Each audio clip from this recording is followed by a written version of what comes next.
हर हर महादेव, शिव शंभु पार्वती। प्रिय वृश्चिक राशि के दर्शकों, अगर आप राहु महाराज, शनिदेव महाराज, देव गुरु बृहस्पति इन ग्रहों के पीछे पड़े हुए हैं तो इस प्रोग्राम को एक बार देखें, क्योंकि आप लोगों के कमेंट पर ये प्रोग्राम हम लेकर आए हैं। अर्थात लोग कमेंट करते हैं कि आप बताते हैं ये ग्रह ने राशि परिवर्तन किया, इससे ये होगा, इससे वो होगा, लेकिन ऐसा कुछ होता नहीं है।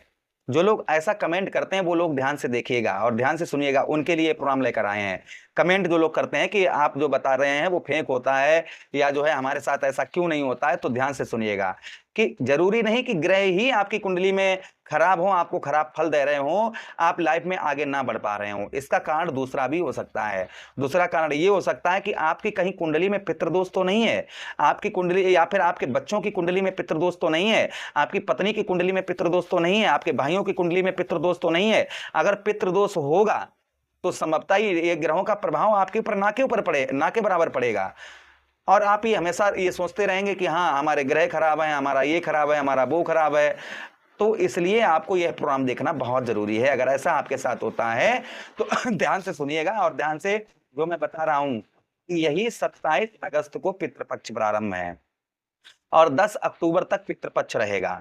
तो इस पितृपक्ष में अगर आपके जीवन पर समस्याएं, जैसे काफी लंबे समय से समस्याएं चल रही हैं और समस्याएं खत्म होने का नाम नहीं ले रही हैं, तो इस पितृपक्ष में आपको क्या करना चाहिए, आपको मैं ऐसे 3 उपाय बताऊंगा कि 3 उपाय आपको पूरे यूट्यूब पर साहित्य ही कोई बताए।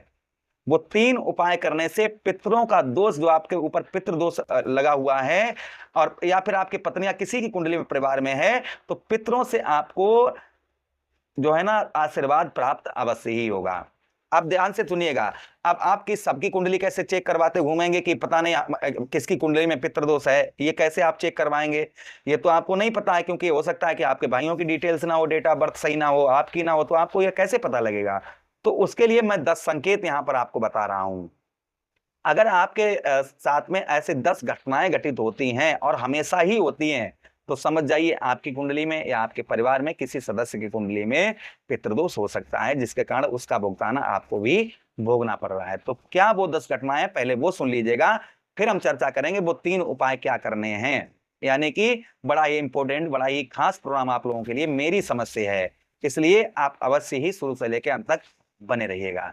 चलिए चर्चा करते हैं और आपको समझाते हैं। नमस्कार, मैं ज्योतिष आचार्य शिवराज शास्त्री आप लोगों का हार्दिक स्वागत कर रहा हूं। ये प्रोग्राम आपके लगन पर आधारित है, आपकी चंद्र राशि पर आधारित है। आपको दोनों चीजें नहीं पता, मेरी लगन क्या है, मेरी चंद्र राशि क्या है, तब वहां स्थिति में इस प्रोग्राम को आप नाम राशि पर भी देख सकते हैं। अगर आप अपनी जन्म कुंडली पर परामर्श विश्लेषण विस्तार पूर्वक अच्छी तरीके से अनलिमिटेड समय के साथ में और करवाना चाहते हैं तो एक बार संपर्क अवश्य करें। चलिए चर्चा करते हैं और आपको समझाते हैं। सबसे पहली घटना उन लोगों के लिए मैं बोलना चाहूंगा जिनका विवाह अभी तक नहीं हुआ, उम्र बहुत ज्यादा बीत गई, विवाह में बार बार रुकावट आना, या फिर ध्यान से सुनिएगा, रिश्ता आता है, बात आगे बढ़ती है, लेकिन अंतिम समय पर किसी कारणवश विवाह रुक जाता है, तो यह पितृदोष की ओर इशारा करता है कि आपकी कुंडली में पितृदोष है या आपके परिवार की कुंडली में पितृदोष है, जिसके कारण ऐसी घटनाएं बार बार आपके साथ हो रही हैं।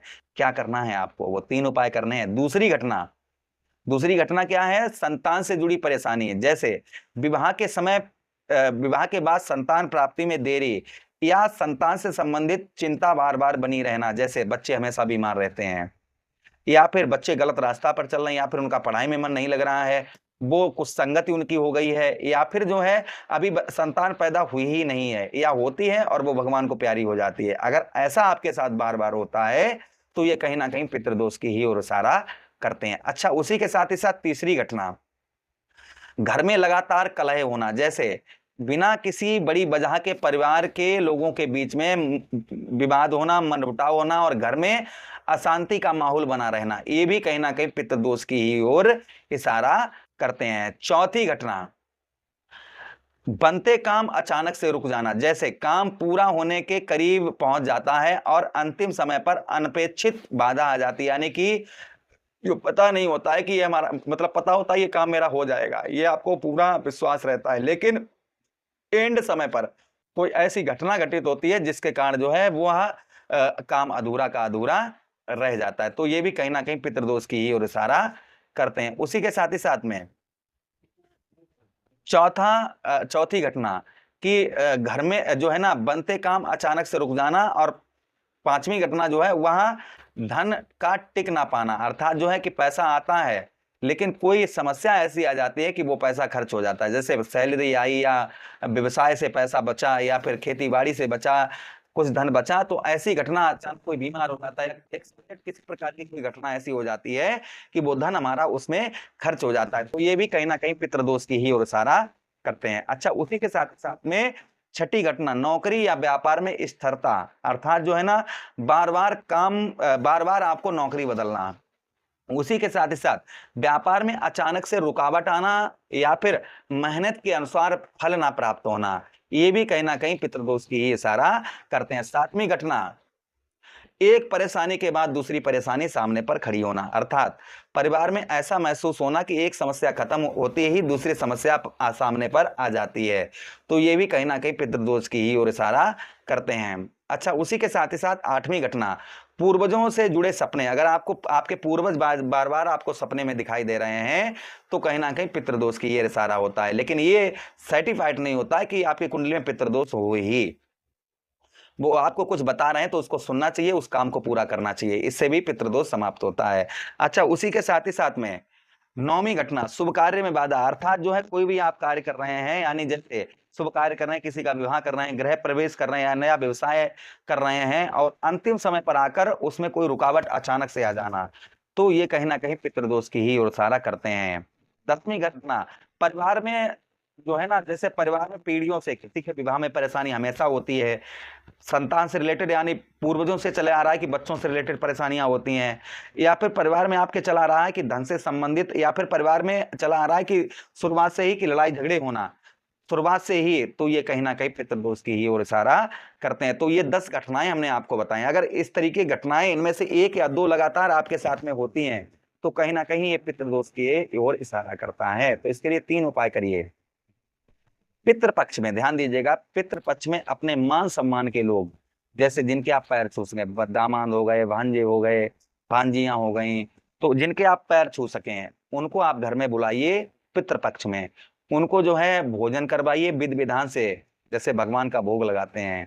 पूर्वजों से प्रार्थना विनती करेंगे कि हे हमारे पूर्वज, मैं अपना कर्तव्य, मैं आपकी आत्मा इनके अंदर देख रहा हूं और इनको जो है भोजन करवा रहा हूं, हमसे कोई भूल हुई हो तो हमारे पितृ हमें माफ करें।